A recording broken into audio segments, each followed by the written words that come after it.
Assalamualaikum warahmatullahi wabarakatuh.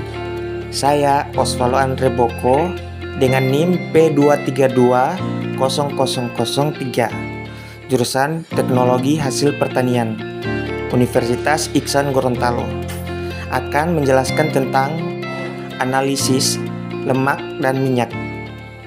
Lemak dan minyak merupakan sumber energi yang efektif dibandingkan dengan karbohidrat dan protein.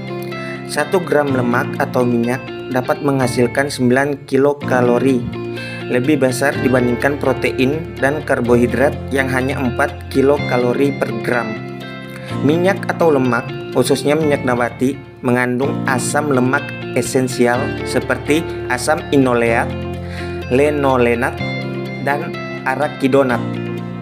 Minyak dalam pengolahan pangan berfungsi sebagai media pengantar panas, minyak goreng, shortening, lemak, mentega putih, mentega, dan margarin, menambah kalori, memperbaiki cita rasa bahan pangan. Lemak heman mengandung banyak sterol yang disebut kolesterol, sedangkan lemak nabati mengandung fitosterol dan lebih banyak asam lemak tak jenuh sehingga umumnya berbentuk cair. Dalam jaringan hewan terdapat dalam jaringan adiposa. Proses pembentukan lemak dalam tanaman dapat dibagi menjadi 3 tahap, yaitu yang pertama, pembentukan gliserol, yang kedua, pembentukan molekul asam lemak, yang ketiga, kondensasi asam lemak dengan gliserol membentuk lemak. Penyebab kerusakan lemak yaitu penyerapan bau, hidrolisis, oksidasi, dan ketengikan. Uji kuantitatif lemak dan minyak. Yang pertama, metode ekstraksi solvent. Yang kedua, metode ekstraksi cair non-solvent. Uji kualitatif lemak dan minyak. Penentuan angka asam, asam lemak bebas, bilangan peroksida, dan TBA. Kuantitatif lemak dan minyak. Metode ekstraksi solvent. Yang pertama, metode Soxhlet. Yang kedua, metode Goldfish. Yang ketiga, metode supercritical fluid extraction. Metode ekstraksi cair non-solvent. Yang pertama, metode Babchuk. Yang kedua, metode Gerber. Yang ketiga, metode deterjen.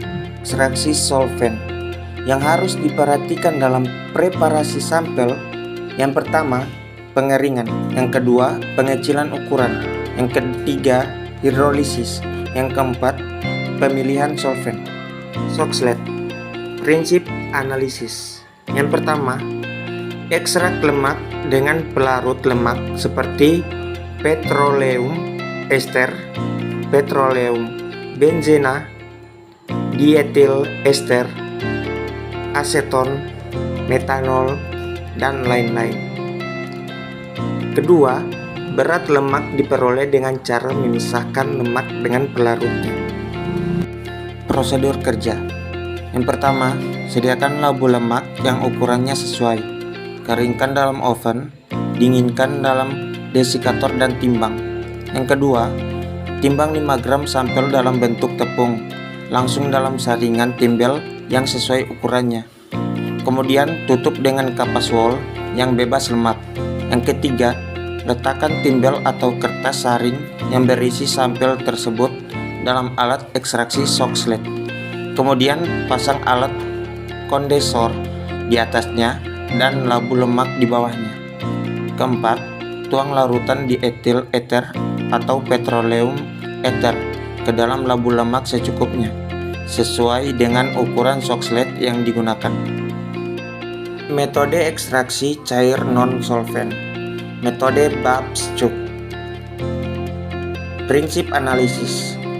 Penentuan volume lemak sampel cair dengan proses pelarutan sampel pada pelarut organik.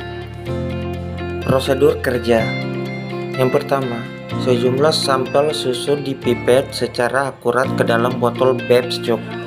Yang kedua, asam sulfat dicampur dengan susu yang akan mendigesti protein, menghasilkan panas dan merusak lapisan yang mengelilingi droplet lemak sehingga melepaskan lemak. Yang ketiga, sampel kemudian disentrifus saat masih panas. dalam keadaan 55-60 derajat Celcius yang akan menyebabkan lemak cair naik ke leher botol. Leher botol telah diberi skala yang menunjukkan persen lemak. Yang keempat, metode ini membutuhkan waktu 45 menit dengan presisi hingga 0,1%.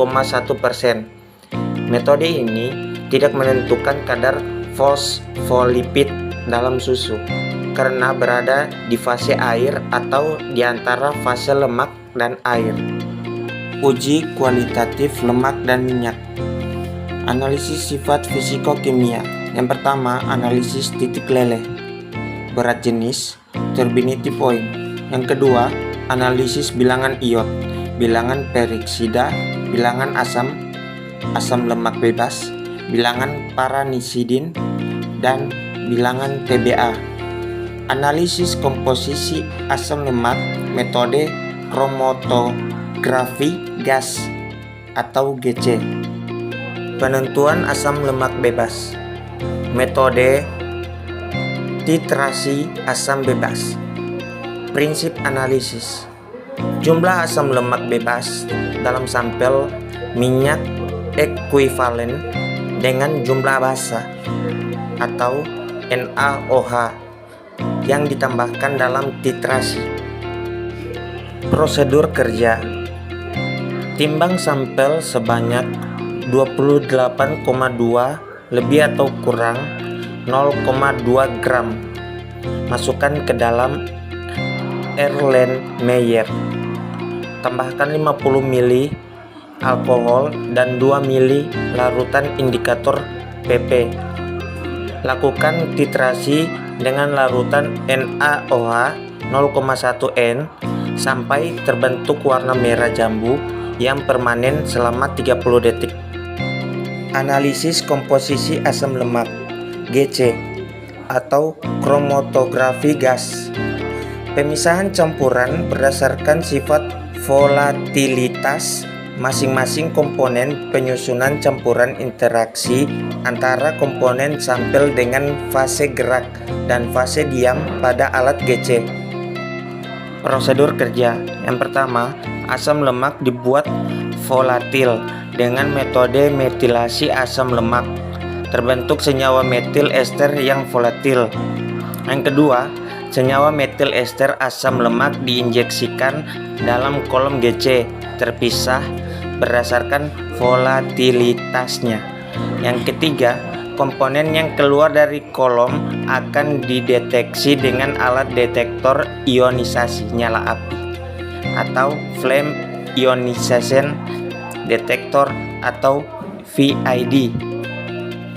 Yang keempat, hasil deteksi dibandingkan dengan standar asam lemak yang telah diketahui jenis dan konsentrasinya. Yang kelima, waktu retensi atau relative retention time atau RRT. Masing-masing asam lemak tergantung pada panjang rantai dan jumlah ikatan rangkap. Baiklah, itu hasil dari analisis lemak dan minyak. Jika ada salah dalam perkataan, mohon maaf. Terima kasih. Assalamualaikum warahmatullahi wabarakatuh.